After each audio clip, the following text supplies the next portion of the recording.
எத்தனை பேருக்கு அந்த மாதிரி ஒரு இடம் இருக்கிறது? Comfort zone. அங்கிருந்து இறங்கி வர நமக்கு விருப்பம் இருக்கு. நமக்கென்று ஒரு இடம் இருக்கு. இன்னொருத்தரை அதிகாரம் பண்ணும் பொழுது நம்முடைய இருதயத்துல ஒரு சந்தோஷம் கிடைக்கும். இன்னொருத்தரை பார்த்துட்டு இந்த மாதிரி செய்யணும், அந்த மாதிரி செய்யணும் அப்படின்னு சொல்லும் பொழுது நம்முடைய இருதயத்துல ஒரு அதிகாரம், அது நமக்கு ரொம்ப பிடிச்சிருக்கும்.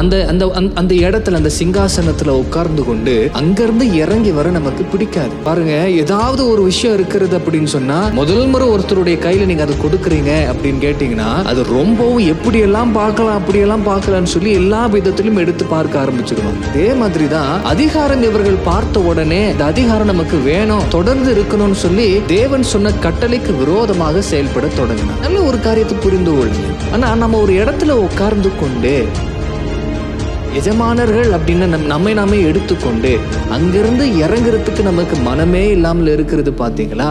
அங்கதான் தேவனுடைய கோபம் இறங்கி வருகிறது. Praise God.